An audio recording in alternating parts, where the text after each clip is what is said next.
Meron tayong ni-repair dito mga lods na isang EBR 10 kVA Hosone.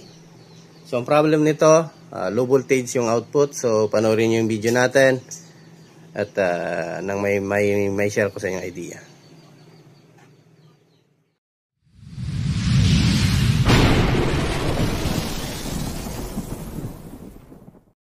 So mga lods, welcome back sa ating munting channel ano. So ito na yung sinabi nating Hosone.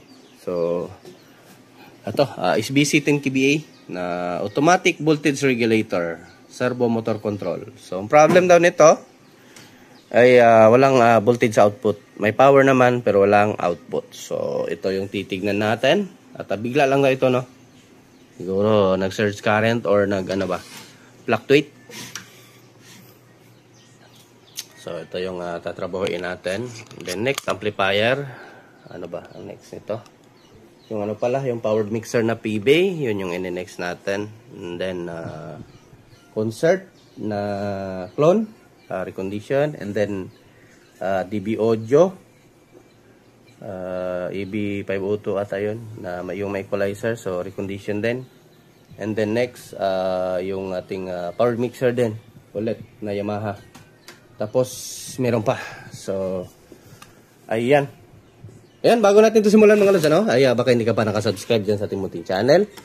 Pa-subscribe na po at pakihit ng notification bell at ilagay sa all para laging updated. So, ayan, at malapit na tayo mag 47K subscribers. So, thank you sa walang sawang suporta at sa pagtitiwala sa aking maliit na bahay. So, ayan. Open natin to, tignan natin. Ito na-open na natin. Putol yung video natin. Nag-overheat yung cellphone. Nagreklamo siya kasi nakailaw yung flash. So, ito. Check natin yung relay.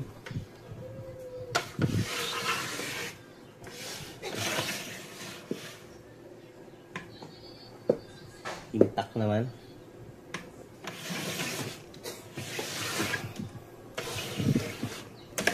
Lipat nga natin sa grid itong natin, yung ating outlet. Check natin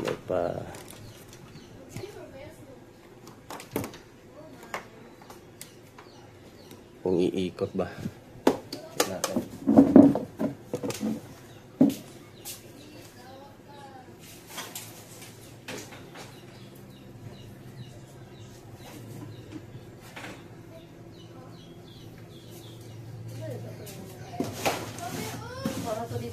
So, sige lang, palit rata.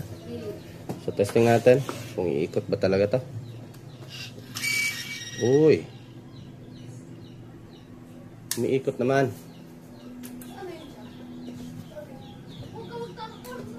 Check natin kung ayun, nagkiklik naman yung relay. Bakit kaya nagsabing walang output? Check natin.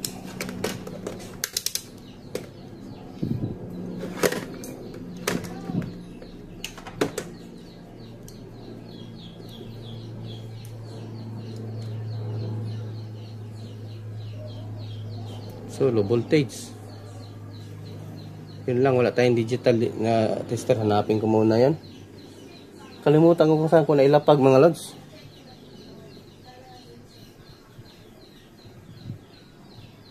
Nasa 200 lang yung test point Yun 200 lang siya. So, mas maganda pa rin yung digital yung gagamitin natin para makita natin baka nag-low voltage ito. Time na natin. So, continue lang tayo ulit at hanapin ko lang yung tester ko na digital. So, sa mga lods, wait, dito na, nahanap na natin yung tester natin. So, ayan, adjust lang tayo, no?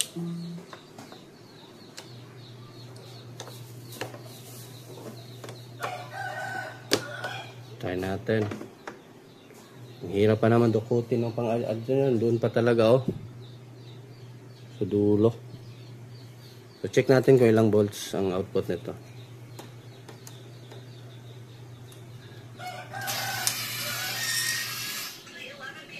Ayan. Check natin. 221. So yung grid namin dito is 239. Since machine ang dinala nito, try natin itaas itong 220, no? Ang hirap pa naman dukutin ito. Makuryente tayo.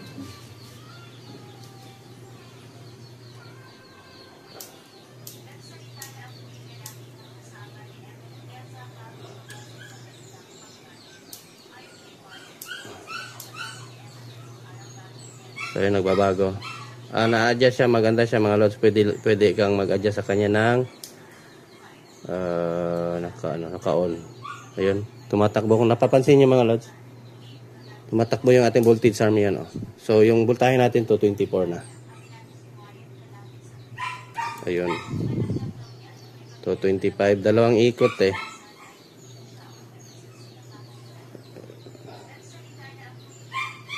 So 26, 228. Kasi pag naka 220 kasi malapit na sa sagad eh, kaya di maiwasan na mag 230 naman yung kuryente namin dito eh. So sa machine to siya ginagamit. Taas natin para sa surge current. Ayan, 230. Oops, adjust natin konti. Fix natin 230.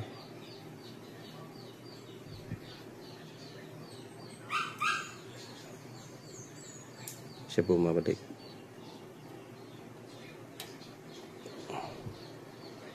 Ayun. Isa pa. Try natin patayin.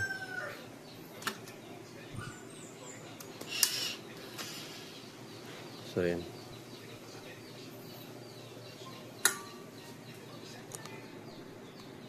Yan, ang taas. Baba natin ulit. Balik tayo.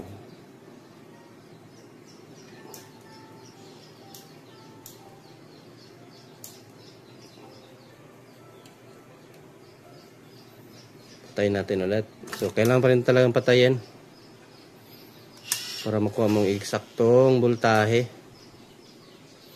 So, huwag kalimutang i-like ating video mga lods. So, ayun, 230. Baba natin konti. Isa pang ikot. Patayin natin ulit. Dapat gaganyan yung ano nyo, yung EBR nyo mga lods. Ganyan, no? Tapos bumabalik.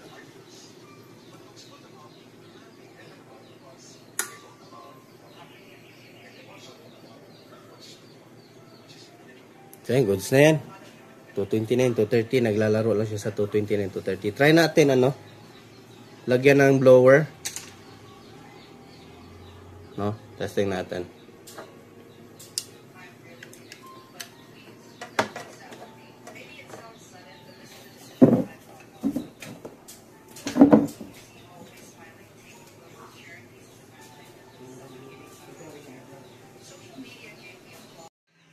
So, ayan na siya mga lods. At, meron na tayong blower. So, 600 watts yung blower natin. Ayun. So, yan lang yung in-adjust natin na. Ito. Yung kulay blue. Ayan o.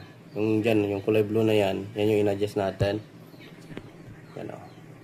Yan na trimmer. So, wala namang problema sa board niya. So, yung adjustment lang. So, meron tayong 231. Try natin pagganahin itong blower.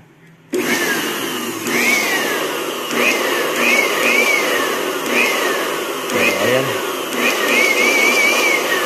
So, goods na ito. So, ayan. Hanggang dito lang yung video natin mga lods. Dahil wala namang iba ng problema. At ayan. Thanks for watching mga lods. Bye-bye. Akin lang. Magandang buhay.